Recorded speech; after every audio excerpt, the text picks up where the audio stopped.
बिस्मिल्लाहिर्रहमानिर्रहीम। अस्सलाम वालेकुम व्यूअर्स, आज हम लाए हैं बहुत ही मज़ेदार, बहुत ही ज़बरदस्त रेसिपी अचार गोश्त की।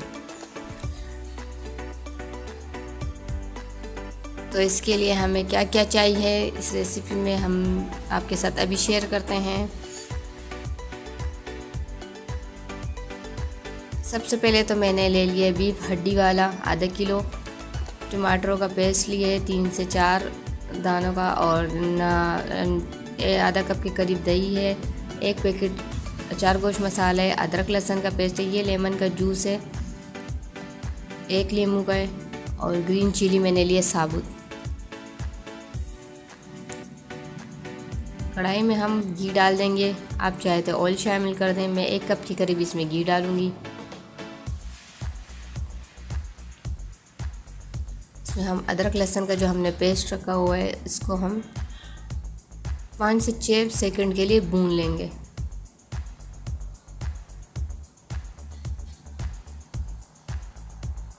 पाँच से 6 सेकंड हो गए हैं। इसमें हम जो गोश्त हमने रखा हुआ है अच्छे से साफ़ सुथरा धो के वो इसमें शामिल कर देंगे। साथ ही में हम दही डाल देंगे।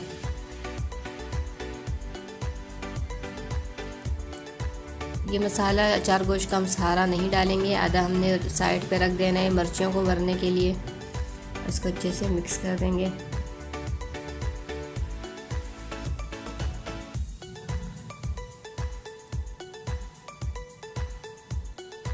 नमक हस्बे जायका।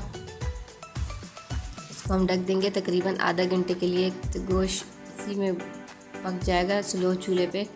ये देखिए गोश्त काफ़ी सारा पानी छोड़ दिया है। अभी हम इसमें जो टमाटर का पेस्ट है वो शामिल कर देंगे और इनको अच्छे से मिक्स कर लेंगे और 15 मिनट के लिए दोबारा ढक देंगे जब तक कि अपना पानी नहीं सोख ले।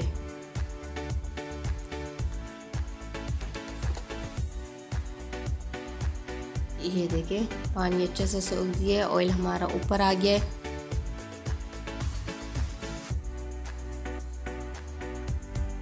इसको हम फिर से 5 मिनट के लिए ढक देंगे। और हम जो हरी मिर्चियाँ साइड पे करके रखी हुई है इसमें इसको भरने के लिए तैयारी करते हैं। सबसे पहले तो हम मसाला जो हमने आधा बचाया था उसको लेमन के जूस में अच्छे से मिक्स कर लेंगे। फिर मिर्चियों को जो है ना कट लगा के इसमें भरते जाएं।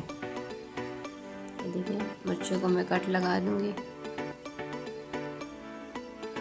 इस तरह करके चम्मच की मदद से इसको भरते जाएं।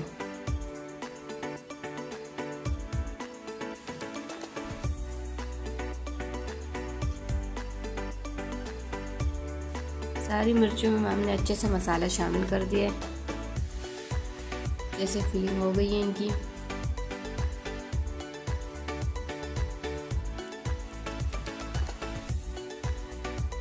अब हम इसको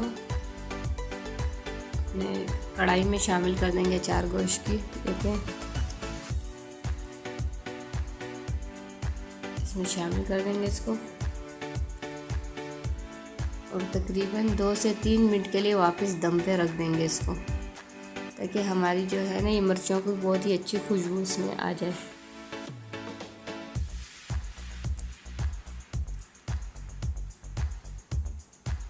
तकरीबन 3 से 4 मिनट हो गए। इसको अच्छे से मिक्स कर लेंगे। हमारे अचार गोश्त की रेसिपी बिल्कुल रेडी है। इसको मैं डिश आउट करती हूँ। ये देखें बहुत ही मज़ेदार, बहुत ही ज़बरदस्त खुशबू आ रही है। अगर आपको मेरी ये रेसिपी अच्छी लगी तो प्लीज़ इसे लाइक करें, शेयर करें। फिर मिलेंगे इंशाल्लाह इस तरह एक और आसान सी रेसिपी के साथ। तब तक के लिए इजाज़त दीजिए। अल्लाह हाफ़िज़।